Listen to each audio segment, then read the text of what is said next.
नमस्कार विद्यार्थी मित्रों, आज हम कक्षा 9th में कक्षा 9 में चैप्टर नंबर 9 में हम जो नेक्स्ट टॉपिक पढ़ेंगे और राजनीतिक मार्गदर्शन सिद्धांत पढ़ेंगे। बच्चों, हम जो चैप्टर नंबर 9 जो पढ़ रहे हैं, मूलभूत अधिकार, मूलभूत कर्तव्य और राजनीतिक मार्गदर्शन सिद्धांत में हमने मूलभूत अधिकारों के बारे में चर्चा की, फिर उसके बाद मूलभूत कर्तव्य के बारे में चर्चा की। अब हम राजनीतिक मार्गदर्शन सिद्धांत के बारे में चर्चा करेंगे बच्चों, ठीक है। तो राजनीतिक मार्गदर्शन सिद्धांत का समावेश के बारे में सबसे पहले हम चर्चा करते हैं। राजनीतिक मार्गदर्शन सिद्धांतों का समावेश संविधान के चौथे भाग में किया गया है। इन संविधान के सिद्धांतों का उद्देश्य वर्तमान और भविष्य में केंद्र राज्य सरकार द्वारा अलग अलग नीति विषयक सिद्धांतों का किन किन नीतियों का निर्माण के संदर्भ में मार्गदर्शन देना है। मतलब बच्चों, जो चीज़ें वर्तमान में या भविष्य में जो होगी, जो केंद्र राज्य सरकार के द्वारा महत्वपूर्ण जो नीति नियम कायदे जो बनाए जाएंगे, तो उसके लिए जो मार्गदर्शन की जरूरत पड़ेगी, तो उस मार्गदर्शन के लिए राजनीतिक मार्गदर्शन सिद्धांत के बारे में बताया गया है। ये सिद्धांत मार्गदर्शन सिद्धांत होने के कारण इस सिद्धांत के अमल के लिए राज्य सरकारें बाध्य नहीं है।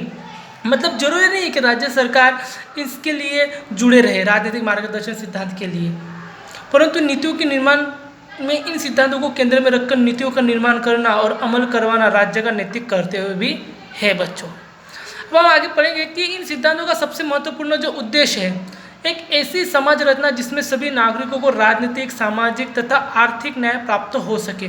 मतलब बच्चों, इस सिद्धांत किस लिए बनाया गया है? इस सिद्धांत का सबसे महत्वपूर्ण उद्देश्य ये है कि हमारे देश में, हमारे समाज में, हमारे देश में जो समाज है, उस समाज में रहने वाले जो नागरिक हैं, उनको राजनीतिक, सामाजिक और आर्थिक रूप से न्याय प्राप्त हो सके। ये चीज़ है जरूरी राजनीतिक मार्गदर्शन सिद्धांत के लिए। राज्यों के द्वारा निश्चित किए गए उद्देश्यों तथा ध्येयों को पूर्ण करने के लिए नीति निर्माण आवश्यक दिशा दर्शन देता है। न्यायपालिका द्वारा इन सिद्धांतों को अमल करवाने के प्रावधान का संविधान में भी कोई उल्लेख नहीं है। इन मूलभूत सिद्धांतों से हमें कोई कानूनी अधिकार प्राप्त फिर से बच्चों, इन मूलभूत सिद्धांतों से हमें कोई कानूनी अधिकार नहीं प्राप्त होता और न ही कोई कानूनी मदद प्राप्त होती है। मतलब ये जो सिद्धांत है, इससे हमें कोई कानूनी अधिकार प्राप्त नहीं हो रहा है, न ही कोई हमें कानूनी मदद मिल रही है। ये हमें क्या करती है? सिर्फ मार्गदर्शन देती है कि हमें क्या चाहिए और किस लिए समाज में हमें किस तरह से रहना है। इसके बावजूद राज्य के कानून निर्माण उसके संचालन में ही आधारभूत है बच्चों। किंतु ही कितने अधिकारों का समावेश संविधान के मूलभूत अधिकार के रूप में किया गया है जो तुरंत दिए जा सके ऐसे थे, परंतु दूसरे बहुत से अधिकारों का समावेश राजनीतिक मार्गदर्शन सिद्धांत में किया गया है। जैसे जैसे राज्य व्यवस्था मजबूत और समृद्ध बनती है, वैसे वैसे भविष्य में इन अधिकारों को दिए जाने विचार संविधान सभा डॉक्टर बाबा साहेब अम्बेडकर ने इन अधिकारों के संदर्भ में इनका महत्व बताते हुए कहा है कि देश के शासन में अधिकार आधारभूत सिद्धांत है। मतलब हमारे जो भविष्य में हमारे राज्य की व्यवस्था मजबूत बनानी हो, समृद्ध बनानी, तो कौन कौन से निर्णय, कौन कौन से विचार, कौन कौन से महत्वपूर्ण चीज़ें होगी जो हमारे लिए महत्वपूर्ण रहेगी, तो उन सभी चीज़ों को, विचारों को राजनीतिक मार्गदर्शन सिद्धांत में रखा गया है। तो इसीलिए ये हमारे देश के लिए बहुत महत्वपूर्ण और आधारभूत माना गया है बच्चों। बाबा साहब अम्बेडकर ने कहा है। हमारे संविधान में राजनीतिक लोकतंत्र स्थापित करने का प्रयास किया गया है, परंतु सामाजिक आर्थिक लोकतंत्र के बिना राजनीतिक लोकतंत्र क्या है बच्चों? अधूरा है। इन मार्गदर्शन सिद्धांतों को विविध विभागों में विभाजित कर जानकारी प्राप्त करेंगे बच्चों। अब हम चलो, पहला है आर्थिक नीतियों के संदर्भ में सिद्धांत के बारे में पढ़ते हैं बच्चों। आर्थिक नीतियों के निर्माण में अनेक महत्वपूर्ण सिद्धांतों का समावेश किया गया है बच्चों। जैसे कि पहला है, सभी नागरिकों को महत्वपूर्ण कल्याण का उद्देश्य पूर्ण हो। इस प्रकार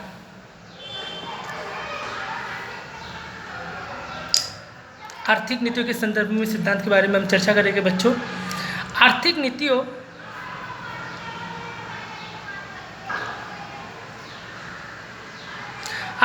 के निर्माण में अनेक महत्वपूर्ण सिद्धांतों का समावेश किया गया है जो निम्नानुसार है। पहला है, सभी नागरिकों को महत्तम कल्याण का उद्देश्य पूर्ण हो।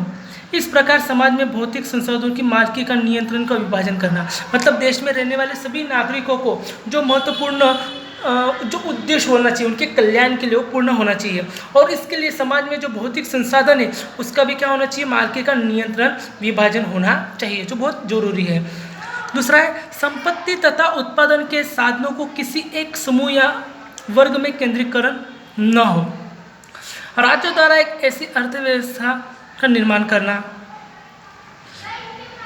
उसके बाद बच्चों, पुरुष और स्त्रियों को समान काम के लिए समान वेतन प्राप्त हो, राज्य ऐसा प्रयास करेंगे। मतलब हर एक राज्य में कोई भी काम हो, अगर स्त्री पुरुष कर रहे हैं तो दोनों को समान वेतन मिलना चाहिए, किसी भी प्रकार का भेदभाव के बिना। उसके बाद कहा गया है बच्चों कि कार्यस्थल पर सभी कर्मचारियों को स्वास्थ्य सुरक्षित रहे, इसी मानवीय परिस्थिति का निर्माण करना। मतलब कोई भी व्यक्ति जहाँ कहीं भी काम कर रहा है तो उसको पूर्ण रूप से स्वास्थ्य क्या होना चाहिए, सुरक्षित होनी चाहिए। इस प्रकार से वहाँ का वातावरण बनाना चाहिए। स्त्री पुरुषों को कम आयु वाले बालकों अधिक मजबूरी के कारण स्वास्थ्य बिगड़े ऐसे काम धंधे या बिन आरोग्य पर स्थलों पर तथा जोखिमपूर्ण कार्य पर न करना पड़े। और खास करके जो काम जोखिमपूर्ण हो, खास करके बच्चों और औरतों के लिए ऐसे धंधे, ऐसे कोई भी काम के लिए जोखिम भरा हो तो वहाँ पे इस प्रकार के काम पर स्त्री पुरुष या फिर छोटे बच्चों को नहीं रखना चाहिए। औद्योगिक इकाइयों में संचालन प्रक्रिया में कर्मचारियों की भागीदारी के लिए राज्य प्रयास करेगा। देखो बच्चों, लास्ट पॉइंट में क्या कहा है कि औद्योगिक इकाइयों में संचालन प्रक्रिया में कर्मचारियों की भागीदारी के लिए राज्य प्रयास करेगा। मतलब जो औद्योगिक जो भी प्रवृत्ति होती है तो उसमें कर्मचारियों का भाग होना चाहिए, हिस्सा होना चाहिए, जिसमें उनका विकास हो। तो इसके लिए भी क्या होगा, राज्य प्रयास करता रहेगा बच्चों। तो इस प्रकार हमने राजनीतिक मार्गदर्शन सिद्धांत के बारे में थोड़ी चर्चा की बच्चों। फिर आर्थिक नीतियों के संदर्भ में इसके सिद्धांतों की हमने थोड़ी बहुत चर्चा की। अब हम नेक्स्ट टॉपिक की ओर बढ़ते हैं। नेक्स्ट है आर्थिक समस्या के कारण किसी भी बालक को शोषण न हो, वो स्वस्थ और स्वतंत्र रूप से गौरवपूर्ण स्थिति में स्वस्थ विकास कर सके, इसके आवश्यक अवसर सुविधाएं उत्पन्न करने के लिए राज्य आवश्यक कदम उठाएगी। मतलब आर्थिक समस्या के कारण किसी बालक का शोषण न हो। हम देखते हैं बच्चों कि आज के जो वर्तमान स्थिति में कई जगह पर काफ़ी लोगों की आर्थिक समस्या बिगड़ी हुई रहती है। छोटे बच्चे काम करते हैं घर चलाने के लिए, तो उनका पूर्ण रूप से उनका विकास नहीं हो पाता है, न शारीरिक रूप से, न मानसिक तौर पर, न आर्थिक तौर पर। तो ऐसी चीज़ों में उनका शोषण अधिक होता है। छोटे बच्चों से ज़्यादा काम करवाकर आर्थिक लाभ लिखाकर उससे ज़्यादा शोषण किया जाता है। तो इन चीज़ों को हमें सुधार करना चाहिए। ये चीज़ बहुत काफ़ी महत्वपूर्ण है। स्त्रियों की प्रसूति के समय आवश्यक अवकाश से सुविधाएं पूरी की जाए। कर्मचारी राज्य बीमा कानून, बोनस धारा, प्रसूति आवश्यक धारा, ग्रेच्युटी धारा आदि कानून मानवीय आधार पर प्राप्त हो, इस आशय से इन सिद्धांतों का निर्माण किया गया है। खास करके स्त्रियों की प्रसूति के समय जो सुविधा होती है बच्चों, वो मिल नहीं पाती है, लेकिन ये सुविधा उनको पूर्ण रूप से मिले, ये भी चीज़ों पर सरकार ध्यान दे रही है। कृषि तथा पशुपालन का आधुनिक वैज्ञानिक स्तर का विकास हो, ऐसे राज्य ऐसी व्यवस्था करने का प्रयास करेंगे। गाय, बछड़ों, अन्य दुधारू प्राणियों, भारवाहक प्राणियों, बैलों, घोड़ा, गधों आदि कत्ल को रोकने का प्रयास करना चाहिए। जो भी भार वाले प्राणी होते हैं, जो दुधारू प्राणी होते हैं, उनका जो जिस प्रकार से शोषण होता है, आधुनिक और वैज्ञानिक स्तर पर विकास करने के लिए इनका जो कत्ल किया जाता है, तो इन चीज़ों को रोकना चाहिए। राज्य में सबको समान न्याय प्राप्त हो। आर्थिक या असमर्थता के कारण किसी भी जरूरतमंद नागरिकों को न्याय प्राप्त करने का अवसर इनकार नहीं किया जाए। इस मुक्त कानूनी सहायता प्राप्त हो सके। राज्य ऐसी व्यवस्था करे कि इन प्रकार के कानून निर्माण कर सके। मतलब इन चीज़ों पर भी ज़्यादा ध्यान देना चाहिए, जो हमारे देश के आर्थिक विकास के लिए और कानूनी चीज़ के लिए काफ़ी मददरूप हो सके बच्चों। तो यहाँ पर हमने टॉपिक ख़त्म किया है बच्चों। तो ये जो हमने टॉपिक जो पढ़ा है, इसे आपको ध्यान से पढ़ना है, समझना है। काफ़ी एग्ज़ाम के लिए काफ़ी ये महत्वपूर्ण है बच्चों। चलिए आज के लिए इतना ही सही।